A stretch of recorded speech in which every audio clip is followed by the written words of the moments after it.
Hello tout le monde, aujourd'hui je vous retrouve pour un sujet pour lequel vous avez tous voté, à savoir les marques de produits cosmétiques non-black owned. Que signifie le mot black owned? C'est une culture qui a été instaurée aux États-Unis par la communauté noire afin de pouvoir créer une richesse au sein de la communauté noire. Il s'agit donc de consommer noir pour pouvoir justement contribuer à l'émancipation, au développement notamment des auto-entrepreneurs noirs. Beaucoup de marques de produits capillaires ont pu bercer notre enfance, voire même notre adolescence. L'idée m'est venue de vous proposer ce sujet parce que beaucoup sont intéressés justement par cette culture du black owned, d'autres au contraire pas du tout. Mais ce qui m'a beaucoup plu dans le fait de traiter ce sujet-là, c'est de pouvoir faire focus sur la stratégie marketing de certaines marques. Je vais donc vous citer quelques noms de marques non-black owned, je vais développer sur quelques-unes et puis on va conclure cette vidéo sur l'intérêt ou pas d'adopter la culture du black owned. On va commencer par une marque très connue dans la communauté afro, à savoir Dark and Lovely, qui est une gamme de produits qui appartient à la marque Soft Sheen Carson.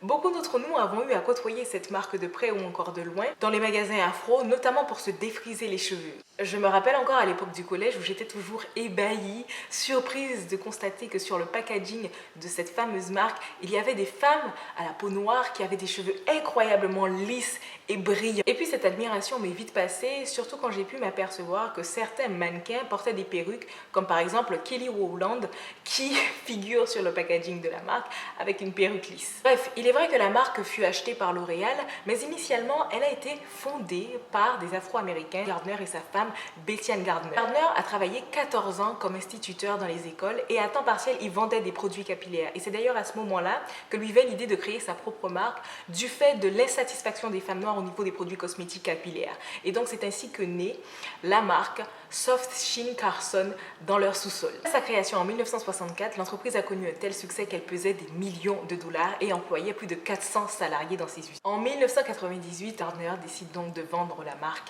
au groupe L'Oréal. On va passer maintenant à la marque Dax, qui a connu un franc succès du côté de la communauté afro, en particulier grâce à sa pommade. Quasi toutes les salles de bain que j'ai eu à fréquenter à l'époque de mon adolescence, surtout quand j'allais chez ma famille ou encore ma grand-mère, mes parents, enfin bref, je me suis toujours retrouvée nez à nez à un pot de pommade de chez Dax. Dans les supermarchés, plus particulièrement dans les rayons de produits cosmétiques capillaires, on distingue toujours deux étagères.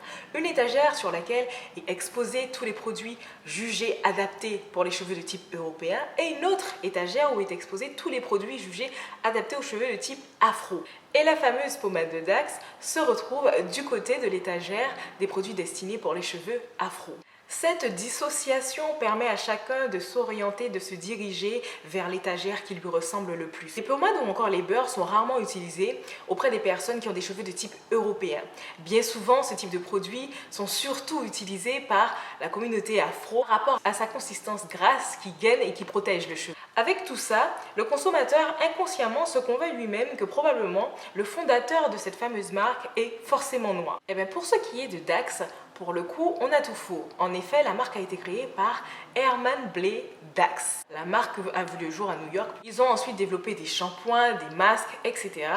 Et ils se qualifient de marque multiculturelle. C'est d'ailleurs l'un des rares à assumer pleinement son identité, sa couleur de peau, puisqu'on retrouve dans About Us, l'onglet que généralement on retrouve sur les sites internet des marques, une description du fondateur. Pour ce qui est de Mizani, là c'est une autre histoire. Mizani fut racheté par L'Oréal en 2001, mais en outre cette information, il est très difficile de tomber sur une biographie complète du fondateur. Les informations que j'ai pu trouver autour de la marque Mizani est que de base c'est une marque professionnelle qui ne se vendait qu'en salon de coiffure et que L'Oréal plus tard, après l'avoir acheté, a commencé à la vendre un peu partout. C'est une marque qui est, semblerait-il, spécialisée dans les cheveux bouclés. Les produits Mizani font en fait partie de la famille Soft Sheen Carson, créée par Edward Gardner. Mais passons maintenant à la marque Dr Miracle.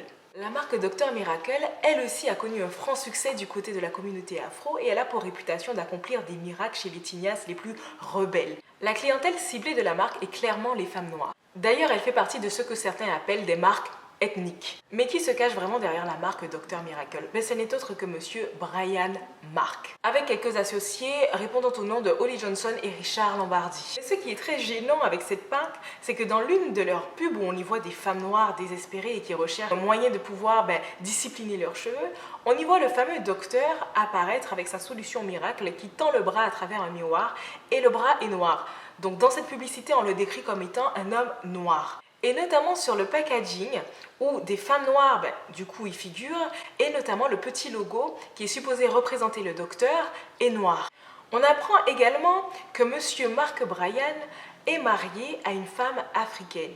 Sa femme est d'ailleurs devenue le visage original de sa marque. Cependant, elle a pour rôle que de tester les produits en tant que femme africaine.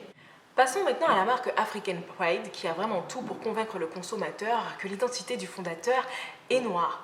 On a déjà la couleur de la bouteille, le nom de la marque et notamment les senteurs exotiques qui émanent des produits. Et bien là aussi, c'est Monsieur Bryan Mark qui est à l'origine de la création de cette marque. Ce qui est assez ironique parce qu'ils ont porté plainte contre une petite entreprise noire qui avait fait usage du mot africain et des couleurs justement de l'Afrique dans leurs produits. Mais enfin bon, il a d'ailleurs vendu sa marque pour 3 millions de dollars à Revlon. Passons maintenant à la marque Carol's Daughter, qui a été créée par Lisa Price et qui aujourd'hui appartient au groupe L'Oréal. Beaucoup de personnes n'ont pas compris pourquoi Lisa Price a confié une marque qui appartenait clairement à la communauté afro à une entreprise qui a tendance à blanchisser la couleur de peau de ses égéries de couleur noire. Pourtant, tout était bien parti pour la fondatrice de Carol's Daughter.